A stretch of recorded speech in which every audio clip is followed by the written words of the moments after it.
ಇನ್ನು ಸ್ವಸ್ತಿಕ್ ರಾಜರಾಜೇಶ್ವರಿ ನಗರದಿಂದ ನಮ್ಮನ್ನ ಜಾಯ್ನ್ ಆಗಿದ್ದಾರೆ. ಸ್ವಸ್ತಿಕ್, ಮೆಜೆಸ್ಟಿಕ್, ಶಿವಾನಂದ ಸರ್ಕಲ್ ಈ ಭಾಗದಲ್ಲೆಲ್ಲ ಭಾರಿ ಮಳೆ ಆಗ್ತಾ ಇದೆ, ನಾವು ನೋಡ್ತಾ ಇದ್ದೀವಿ. ಈಗ ತಾವು RR ನಗರದಲ್ಲಿದ್ದೀರಿ, ಅಲ್ಲಿ ಹೇಗಿದೆ? ಅಲ್ಲೂ ಕೂಡ ಮಳೆ ಶುರುವಾಗಿದೆಯಾ ಹೇಗೆ? ವೀಣಾ, RR ನಗರದಲ್ಲಿ ನಿನ್ನೆ ಮೊನ್ನೆ ಎಲ್ಲ ಸಾಕಷ್ಟು ಮಳೆ ಇತ್ತು. ಜೊತೆಗೆ ಈಗಲೂ ಕೂಡ ಮಧ್ಯಾಹ್ನ ಮತ್ತೊಮ್ಮೆ ದೊಡ್ಡ ಮಟ್ಟಿಗೆ ಮಳೆ ಬಂದಿದೆ. ಈಗ ಕೊಂಚ ಮಟ್ಟಿಗೆ ಮಳೆ ಇಳಿಕೆ ಆಗ್ತಾ ಇದೆ. ಗಮನಿಸ್ತಾ ಇದ್ರೆ ವಿಜುವಲ್ ಅಲ್ಲಿ ಕಾಣಿಸ್ತಾ ಇದೆ ನಿಮಗೆ. ಆದರೂ ಕೂಡ ಒಂದಿಷ್ಟು ಮಳೆ ಬರ್ತಾ ಇರುವಂಥದ್ದು, ಜನ ಛತ್ರಿ ಹಿಡ್ಕೊಂಡು ಹೋಗ್ತಾ ಇರುವಂಥ ದೃಶ್ಯಗಳು ಕಾಣ ಸಿಗ್ತಾ ಇದೆ. ಜೊತೆಗೆ ಸಾಕಷ್ಟು ವಾಹನ ಸವಾರರು ಕೂಡ ಸ್ಟ್ರಗಲ್ ಮಾಡ್ತಾ ಇದ್ದಾರೆ ಈ ಒಂದು ಜಾಗದಲ್ಲಿ.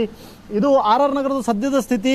ಇಲ್ಲಿ ಇತ್ತೀಚೆಗೆ ಅಂದರೆ ನಿನ್ನೆ ಮೊನ್ನೆ ಎಲ್ಲ ಬಂದಂಥ ಮಳೆಯಿಂದಾಗಿ ಸಾಕಷ್ಟು ಅವಾಂತರಗಳು ಸೃಷ್ಟಿಯಾಗಿತ್ತು. ಕೆಂಚನಹಳ್ಳಿ ವಾರ್ಡ್ನಲ್ಲಂತೂ ತುಂಬಿ ಹರಿದಿತ್ತು ನೀರು.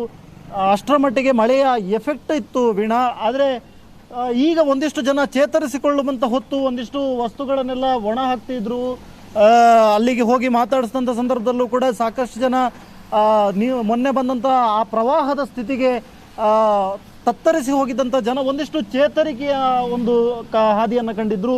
ಒಂದಿಷ್ಟು ನಮ್ಮ ಬದುಕು ಸುಧಾರಿಸ್ಕೊಳ್ಳುತ್ತೆ, ನಮ್ಮ ಬದುಕು ಸರಿಯಾಗತ್ತೆ, ನಾವು ಮತ್ತೆ ಈ ಮನೆಯಲ್ಲಿದ್ದಂಥ ನೀರನ್ನೆಲ್ಲ ಹೊರಹಾಕಿ ಆರಾಮಾಗಿದ್ದೀವಿ ಅನ್ನುವಂಥ ಸಿಚುವೇಶನನ್ನು ತಲುಪಿದ್ರು. ಆದರೆ ಏಕಾಏಕಿ ಈಗ ಮಧ್ಯಾಹ್ನದಿಂದ ಸುರಿಯುತ್ತಿರುವಂಥ ಮಳೆಗೆ ಮತ್ತೊಮ್ಮೆ ನೀರು ಮನೆಗಳನ್ನು ಒಳಗೆ ನುಗ್ಗುವಂಥ ಸಾಧ್ಯತೆ ಇದೆ. ಅಲ್ಲಲ್ಲಿ ಒಂದಿಷ್ಟು ಕಡೆಗಳಲ್ಲಿ ರಾಜಕಾಲುವೆ ಕೂಡ ಬಿರುಕು ಬಿಟ್ಟಿದೆ. ಜೊತೆಗೆ ರಾಜಕಾಲುವೆ ತಡೆಗೋಡೆ ಒಡೆದು ಹೋಗಿ ಒಳಭಾಗಕ್ಕೆ ನೀರು ಬಂದಿರುವಂಥ ಉದಾಹರಣೆಗಳು ಸಾಕಷ್ಟು ಕಡೆಗಳಲ್ಲಾಗಿದೆ. ತಗ್ಗು ಪ್ರದೇಶಗಳಲ್ಲಿ ಎಲ್ಲ ಕಡೆಯೂ ಕೂಡ ಆಲ್ರೆಡಿ ನೀರು ನಿಂತಿದೆ.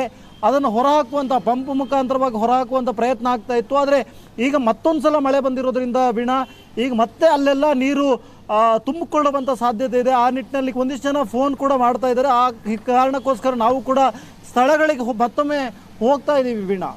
S sir, thank you Swastik ತಮ್ಮೆಲ್ಲ ಮಾಹಿತಿಗಾಗಿ.